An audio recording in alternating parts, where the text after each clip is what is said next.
अगले वीडियो में। आज हम लोग पढ़ने वाले हैं कैपेसिटर क्या होता है, कैपेसिटेंस क्या होता है, यानी कि संधारित्र क्या है, संधारित्र की धारिता क्या है, और जब हम उसी संधारित्र को श्रेणी क्रम यानी कि सीरीज में और समांतर क्रम यानी कि पैरेलल में जोड़ देंगे तो वो क्या होने वाला है, इसके बारे में जानेंगे। ध्यान से देखें, सबसे पहले टर्म सर ये कैपेसिटर होता क्या है। कैपेसिटर को हम लोग हिंदी में बोलते हैं संधारित्र। बहुत सारे प्यारे बच्चे जो हमारे हिंदी मीडियम में हैं, जो हिंदी माध्यम में पढ़ते हैं, उनके लिए जो टर्म है उनको ये ना लगे कि सबसे इंग्लिश में बता के छोड़ देते हैं, ठीक है। उनका भी एक मैसेज आ रहा था सर हिंदी में बताया जाए। कैपेसिटर यानी कि संधारित्र होता क्या है, तो आपको बता दिया जाए कि एक ऐसा डिवाइस होता है, एक ऐसा युक्ति होता है, एक ऐसा यंत्र होता है जिसका काम है इलेक्ट्रिक एनर्जी को, इलेक्ट्रिक चार्ज को अपने पास स्टोर करके रखना। यानी कि it is a device which is used to store electric energy and charges. Electric charges and energy both are central. Electric charges and energy एक ऐसा डिवाइस, एक ऐसा युक्ति होता है जिसका काम क्या है, इलेक्ट्रिक एनर्जी को, इलेक्ट्रिक चार्ज को, विद्युतीय आवेश को संचित करना, स्टोर करना। एक सबसे इंपॉर्टेंट बात है, it is also called condenser. It is also called condenser. इसको हम लोग कंडेंसर भी बोलते हैं, ठीक है। हम लोग फैन में यूज करते हैं कंडेंसर का, आप देखे होंगे। और कंडेंसर का जो मेन काम होता है इलेक्ट्रिक चार्ज को स्टोर करके रखना। जैसे आप देखते होंगे कि फैन में लगा होता है कंडेंसर, थोड़ा सा कंडेंसर होता है, बैटरी जैसा दिखता है, और वो क्या करता है, जब लाइट रहता है तो इलेक्ट्रिक चार्ज को स्टोर कर लेता है। और जैसे मान लीजिए लाइट कट गया तो चार्ज को, एनर्जी को स्टोर करके रखे रहता है। और जब लाइट अचानक से आता है तो वो जो होता है एक ही बार में सारा एनर्जी को पूरा झोंक देता है ताकि पंखा को वो स्पीड प्रदान कर सके। जैसे कंडेंसर जब खराब होता है कि आपका फैन बहुत धीरे धीरे चलना शुरू हो जाता है, तो हम जाते हैं मार्केट से नया कंडेंसर लाते हैं, उसमें लगा देते हैं और फिर से जो फैन है वो स्पीड पकड़ लेता है। तो वो अचानक से हमको उसको एनर्जी देना होगा, एक ही बार में हचाक से पूरा एनर्जी देना होगा जब लार्ज अमाउंट का, उस समय हम कंडेंसर का यूज करते हैं उसमें, ठीक है। कंडेंसर के बाद जो है यानी कैपेसिटर को ही कंडेंसर बोला जाता है। और आगे जानेंगे हम लोग कैपेसिटेंस क्या होता है। नेक्स्ट टर्म में कैपेसिटेंस क्या होता है, ठीक है।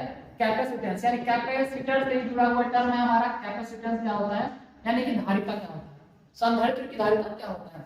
तो कैपेसिटेंस का मतलब होता है, आपको समझा दिया जाए कि द एबिलिटी यानी कि क्षमता, द एबिलिटी और कैपेसिटी, द एबिलिटी और कैपेसिटी यानी कि एबिलिटी यानी कैपेसिटी ऑफ कैपेसिटर, किसका, कैपेसिटर का ही एबिलिटी या कैपेसिटी, किसका, कैपेसिटर का, क्या चीज करने का, to store electric charges and energy, to store electric charges and energy, to store electric charges and energy, यानी इलेक्ट्रिक चार्ज को, इलेक्ट्रिक एनर्जी को स्टोर करने का जो क्षमता होता है, कितना कर सकता है, कितना विद्युतीय ऊर्जा को संचित करके अपने पास जमा करके रख सकता है, उसी क्षमता को, उसी एबिलिटी को हम लोग उसका कैपेसिटेंस कहते हैं, ठीक है। आगे बढ़ते हैं, इसके बारे में कुछ इंपॉर्टेंट टर्म देख लिया जाए, थोड़ा सा समझा जाए इसके बारे में कुछ बात। वो बात ये है सर कि ये इसको डिनोट करते हैं, इट इज डिनोटेड बाय सी।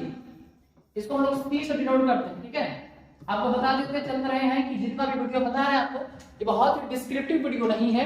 ये सारा इंपॉर्टेंट टर्म्स जो हमारा कम से कम समय में बताया गया टर्म है, ये एग्जाम पॉइंट ऑफ व्यू से इंपॉर्टेंट है। ऐसा नहीं कि सर इतना ही पता था इस टॉपिक के बारे में, बहुत सारा बात छूट रहा है, ऐसा कुछ नहीं है। जितना बात हम लोग का जरूरी है सारा बात हम लोग वीडियो में मिल जाएगा इस टॉपिक से रिलेटेड। इसको डिनोट करते हैं सी से, और ये जो होता है सर ये Q बाय V सी होता है। दैट मींस कि आप कह सकते हैं चार्ज पर यूनिट पोटेंशियल जो है Q बाय V जो है, उसी को जो है हम लोग क्या बोलते हैं, कैपेसिटेंस बोलते हैं, संधारित्र की धारिता बोलते हैं। यानी सी इक्वल टू कितना होता है हमारा Q बाय V। यहाँ सब देख सकते हैं Q मतलब क्या है, चार्ज, V मतलब क्या है, पोटेंशियल। कोई पूछेगा सर इसका यूनिट क्या होता है, इट्स एसआई यूनिट इज, इसका जो यूनिट होता है चार्ज का होगा कूलम, और पर पोटेंशियल क्या होता है, वोल्ट, यानी कूलम पर वोल्ट होता है, कूलम पर वोल्ट होता है। और इसी को हम लोग फैराड भी बोलते हैं, FARAD, farad. Coulomb per volt को ही फैराड भी बोला जाता है। आपको ये जो मिलेगा वो माइक्रो फैराड के फॉर्म में मिलेगा, यानी कि प्रीफिक्स है माइक्रो फैराड का टर्म। और यहाँ पे जो प्रीफिक्स है, जो माइक्रो टर्म है, उसके लिए हम यूज करेंगे 10 की पावर -6, 10 की पावर -6 से मल्टीप्लाई कर देंगे तो जो है माइक्रो टर्म खत्म हो जाएगा और ये फैराड में कन्वर्ट हो जाएगा।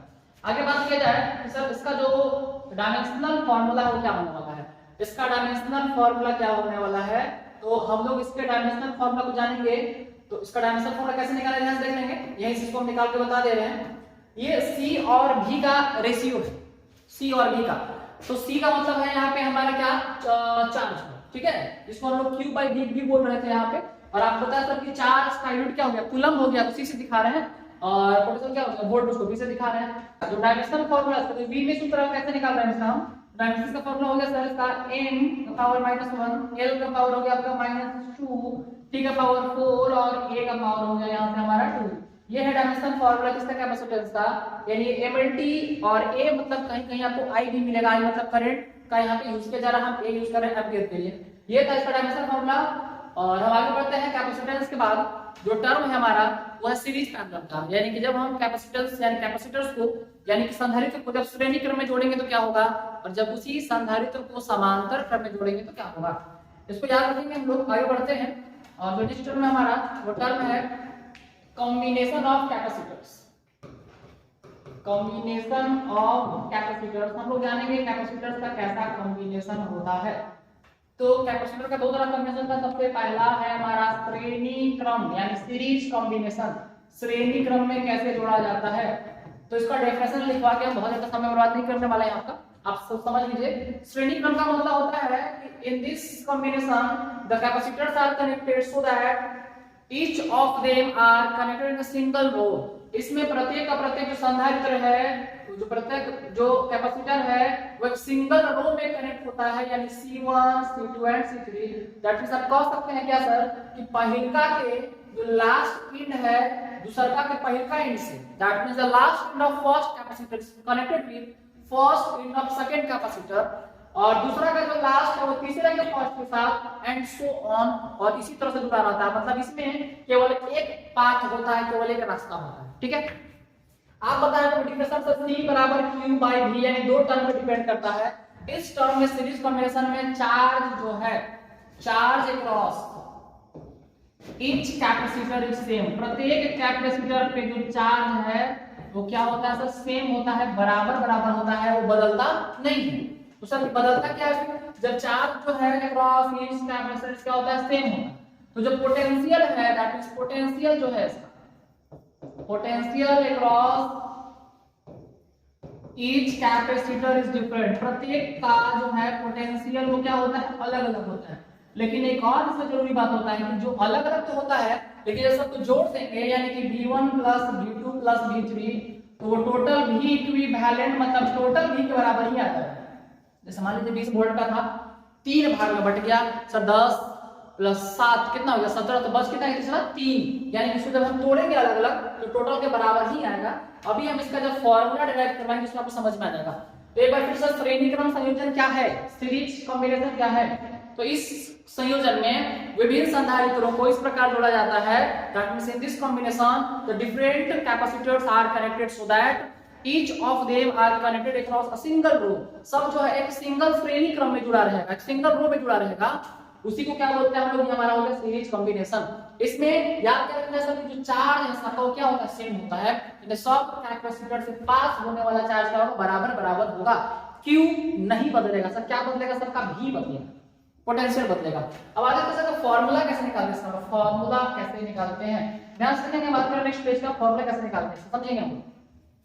सर आप बोले कि सबका चार्ज सेम है लेकिन पोटेंशियल सबका अलग है, तो सबका हम पहले पोटेंशियल निकाल लेते हैं। पोटेंशियल ऑफ मान लीजिए किसका, फर्स्ट कैपेसिटर का, पोटेंशियल ऑफ फर्स्ट कैपेसिटर जब निकालेंगे यानी कि V1 बराबर, तो सर जब जब जब जब जब क्या होता है आप C equal to Q by V, तो यहाँ से V आएगा यहाँ, तो V इक्वल टू कितना हो जाएगा, Q by C, V equal to कितना मिलेगा यहाँ से, Q बाई C, तो यहाँ से कितना मिलेगा, Q by C1।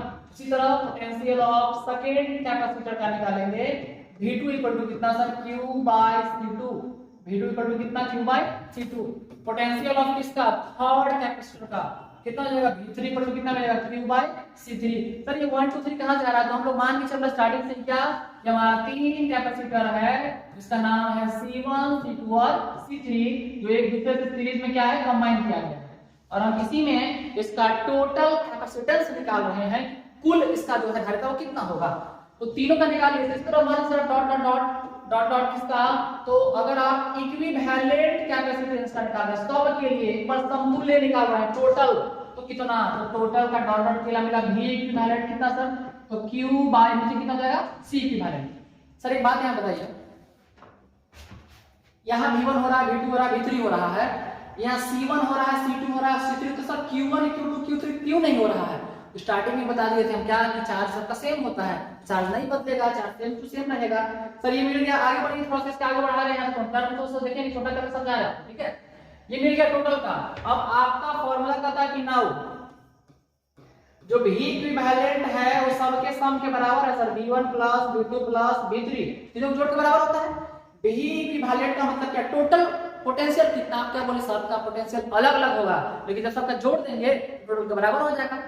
V equivalent का वैल्यू कितना है sir, Q by C equivalent बराबर V1 कितना Q bye C1, V2 Q bye C2, V3 कितना Q बाय C3।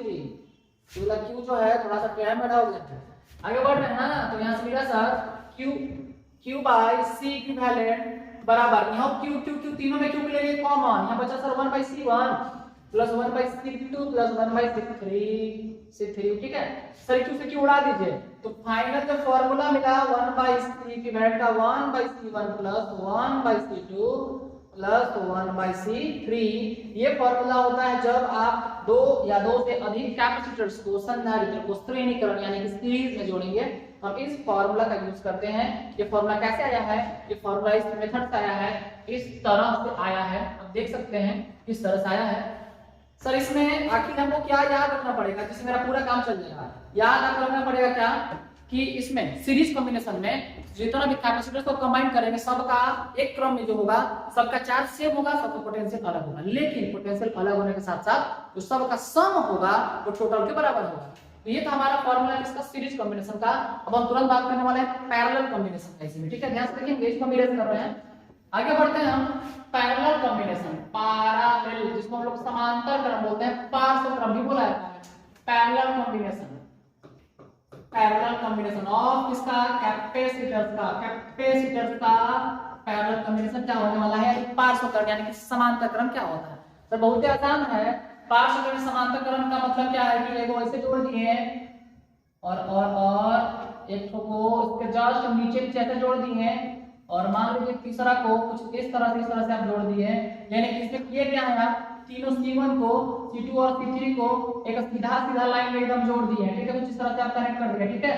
तो सर आखिर जो है जब एक लाइन में एक सीधा लाइन में कनेक्ट किया गया है इसको डिफाइन कैसे किया जाएगा, तो इन this combination the capacitors are connected so that the first end of all capacitors are connected at a common point and the another end is connected at another common point। एक छोर को एक common बिंदु पर और दूसरा छोर को दूसरा कॉमन बिंदु पर अगर हम एक साथ जोड़ देंगे तो ऐसे करके एक ताला, दो ताला, तीन ताला बन जाएगा। इसी क्रम को हम लोग बोलते हैं समांतर क्रम यानी कि पैरेलल कॉम्बिनेशन, ठीक है। सर इसमें क्या होता है, तो अभी आप बताएं कि सीरीज में चार्ज सेम होता है लेकिन पैरेलल में जस्ट कहानी उल्टा है, इसमें पोटेंशियल सेम होगा, पोटेंशियल अक्रॉस ईच कैपेसिटर, इसमें पोटेंशियल जो है प्रत्येक कैपेसिटर का ईच क्या होगा, सेम होगा, यानी यहाँ पर भी सेम होगा। और यहाँ पे जो चार्ज है यानी जो आवेश है, charge across each capacitor is different, और यहाँ पे प्रत्येक कैपेसिटर का जो चार्ज है वो क्या होगा सर, डिफरेंट होगा यानी कि अलग अलग होगा। सर इसकी जस्ट पहले वाला क्या बताया था, जस्ट बताए थे आपको हम क्या, जब सीरीज में होगा, जब समांतर में होगा तो समांतर में विभव यानी पोटेंशियल बराबर और श्रेणी क्रम में आवेश यानी कि चार्ज बराबर। सर ये सेम है, ये अलग है, यानी कि इसमें बदलेगा क्या, इसमें Q बदलेगा, हम कह सकते हैं क्या सर, Q जो है टोटल वो Q1 plus Q2 plus Q3 के क्या होगा, बराबर होगा, यानी ये बदलेगा। अब हम आते हैं इसकी प्रूफ पर, तो प्रूफ के लिए क्या क्या देख सकते हैं, तो जो फिगर आपको दिख रहा है, क्या दिख रहा है सर, हम लोग को लेटेस्ट कंसीडर, मान लिया तीन कैपेसिटर कौन कौन है, C1 C2 और C3, जिसको हम 20 वोल्ट के बैटरी के साथ जो है पैरेलल में कंबाइन करते हैं। तो सबका धीरे धीरे आराम से स्लो सबका क्या अलग है, तो सर सबका चार्ज अलग है, निकालना क्या पड़ेगा, सबका चार्ज निकालना पड़ेगा, जो अलग वही निकाल, सबका जो सेम होगा है निकालेंगे, अलग क्या इसका सबका चार्ज, तो निकालते हैं हम चार्ज, शुरू करते हैं। Charge on first capacitor, charge on first capacitor, पहले कैपेसिटर पे कितना चार्ज, Q1 कितना सर, Q1 * V, कैसा है फॉर्मूला, C = Q/V, आपने तो तुरंत पढ़ाए थे, जब C बराबर Q by V होता है तो यहाँ से क्रॉस मल्टीप्लाई करेंगे तो Q बराबर कितना C into V, C1 into V। आगे चार्ज ऑन सेकेंड कैपेसिटर का कितना, तो Q2 बराबर कितना हो जाएगा sir, C2 into V, C2 into V। ये मिला दूसरे का। आगे बढ़ते हैं, चार्ज ऑन कितना का, थर्ड कैपेसिटर का, यानी कितना Q3 बराबर कितना मिलेगा, C3 into V। पहले का C1 V, C2 V, C3 V, dot dot dot. अगर हम निकालने की तरफ से चार्ज ऑन किसका, इक्विवेलेंट, मतलब बहुत सारा है, 3 को 4 को 5 को, तो टोटल कैसे निकालेंगे, एकदम में आसान फॉर्मूला है। यही वाला फॉर्मूला ताक देंगे सर, Q इक्विवेलेंट बराबर फॉर्मूला जो है मिलेगा C इक्विवेलेंट कितना V, जो C1 हो रहा था, C2 हो रहा था, C3, तो भी सर टोटल कितना C इक्विवेलेंट बन गया। जैसे आपका Q कितना इक्विवेलेंट टोटल के लिए, समतुल्य के लिए, तो ये V सर V नहीं बदल रहा क्योंकि V क्या सब में सेम है, कॉमन है। तो यहां से मिला इस तरह से। आगे बढ़ रहे हैं, अब रिजल्ट बता देगा। Q इक्विवेलेंट जो है Q1 Q2 Q3 के बराबर होता है किसमें, पैरेलल कॉम्बिनेशन में। तो यहां पे ना हो Q इक्विवेलेंट बराबर sir Q1 plus Q2 plus Q3, तो जो फॉर्मूला है उसके हिसाब से क्या हो जाएगा, समझिए उसको क्या हो जाएगा। तो Q इक्विवेलेंट के जगह पर क्या लिखेंगे हम, C इक्विवेलेंट इनटू कितना भी, जो यहाँ पे लिखा हुआ है Q1 का वैल्यू कितना लिखेंगे सर आप, C1 into V दिख रहा है यहाँ फॉर्मूला से, वैसे लिख दीजिए। तो कितना C1 भी, Q2 कितना C2 भी, Q3 कितना C3 भी। Sir C equivalent into V बराबर यहाँ भी V के लिए कॉमन, तो C1 plus C2 plus C3, V से V को उड़ा दीजिए तो मिला C इक्विवेलेंट बराबर C1 plus C2 plus C3। यानी जब हम टोटल C निकालेंगे तब जब हमारा कैपेसिटर जो है वो पैरेलल कॉम्बिनेशन में रहेगा, पार्श्व क्रम में रहेगा, तो कुल संयोजन की धारिता निकालने का जो फार्मूला है वो है C1 plus C2 plus C3। NCERT में तो क्वेश्चन दिया हुआ है सीरीज को पैरेलल में, बहुत ही आसान क्वेश्चन है। जो भी मेथड आपको बताए हैं सीरीज को पैरेलल का आप सीधा सीधा फार्मूला लगा दीजिए, आपसे पूरा का पूरा टर्म जो है वो आराम से सॉल्व हो जाएगा।